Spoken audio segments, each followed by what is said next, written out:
Are you going through a spiritual awakening and receiving signs telling you to research the Council of Light, also known as the Galactic Council and the Council of 12? In this video, which is part one of a two-part series, I'm going to explain what the Council of Light is and what it does.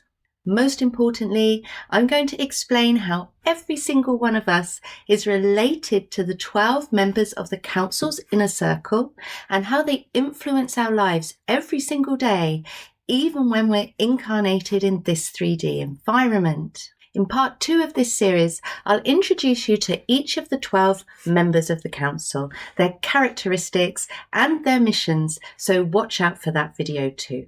Right, as I'm sure you know, when we incarnate into a human body, we develop a kind of cosmic amnesia. We forget that we're multidimensional souls living in a multidimensional universe, and we can't usually remember anything about our immortal lives as a soul outside of this 3D environment, or at least not until we start our spiritual awakening. And that means we've forgotten everything we know about the Council of Light, which in a way is a bit crazy because the Council is such a huge influence in our real lives. Now, in the higher dimensions, which is where we live our real lives, we all know exactly what the Council of Light is, and we're completely familiar with the 12 members of the Council's inner circle, because it's no different to us knowing the names of our leaders here on Earth. But as we move into the Age of Enlightenment, these original 12 Council members are becoming a lot more present in this dimension. Whereas before they were practically invisible, now many people going through the spiritual awakening process are encountering these very old, very powerful souls. And if you've been meeting with council members as part of your own awakening, it's usually an indication that you yourself are a very old, powerful soul, and possibly even what we call a bodhisattva soul, as I'll explain shortly. But first, let's examine what the Galactic Council of Light actually does. And here I'm talking about the wider organization, not just the original 12 council members. So essentially, the council oversees our entire universe. It makes sure that things are working as they should.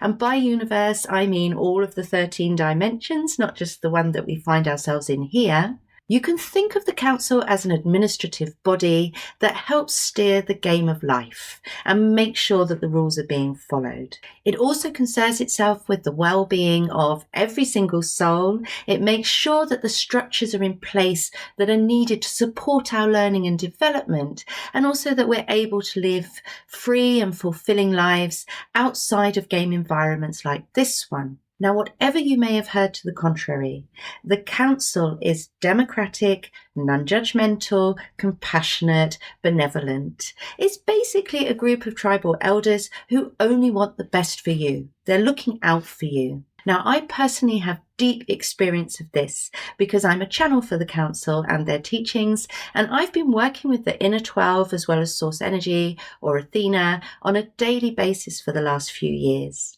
But you might be wondering, why is the Council called the Council of Light? Well, there are a couple of reasons. First of all, it's a benevolent organization.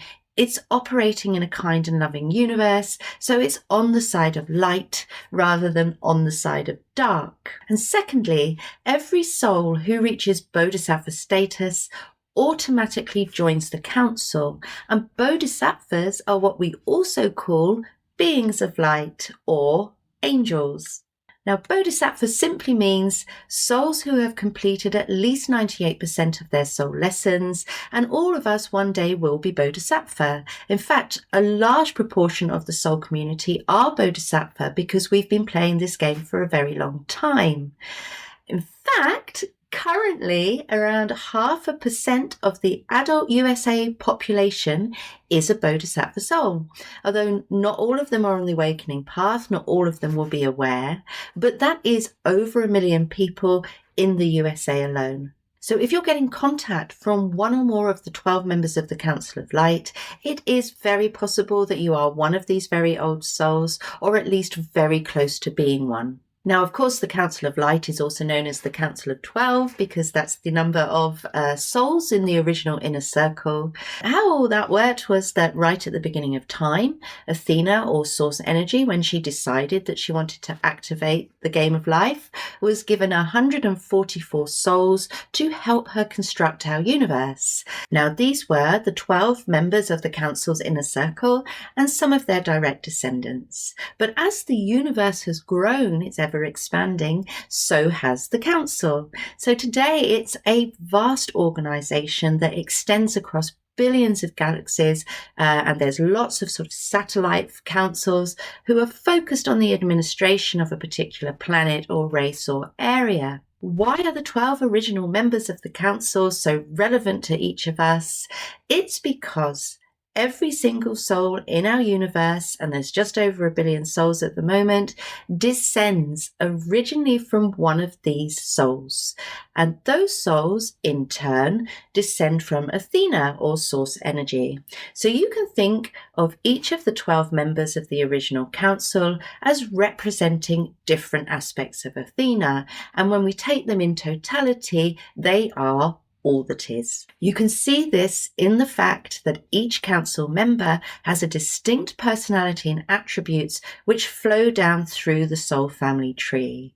Now, the soul family tree is this idea of a great cascade or unfolding of souls from the one source that you might have come across in some of the ancient traditions, or you may even have seen this in your own meditation practice. Now, this fact about the 12 members of the Council's inner circle, that they all represent different aspects of Athena and together they make up all that is extremely relevant in our daily lives.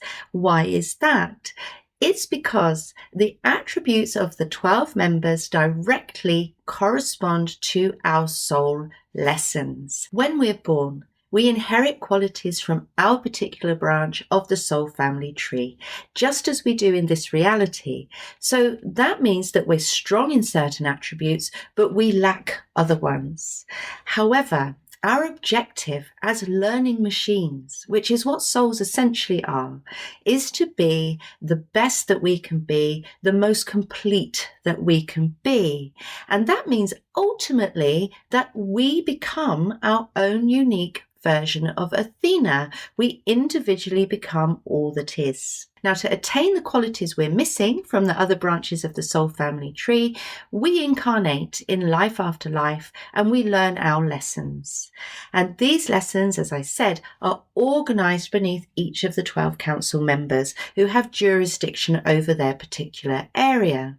So, for example, your soul may be descended from Om, who represents ultimate compassion and looks after animals and children, amongst other things. So, if you were descended from Om, that would mean you're probably naturally inclined to be kind and to protect the innocents. You don't really need too many lessons in this area to reach your potential. However, you may need to learn how to adopt a more direct style of leadership, and therefore you would incarnate in a number of what we would call Agamemnon lives. Now, that's because Agamemnon is the council member responsible for what we think of as formal leadership in wars as a general, for example. So you see, we incarnate into many lives in many dimensions so that we can learn the lessons of every one of the 12 original members of the Council of Light. And as I said, eventually we become our own version of Athena, or source energy, which is what is meant by returning to God in traditional religious teachings. To find out who the 12 are and how to recognize them, watch this video next.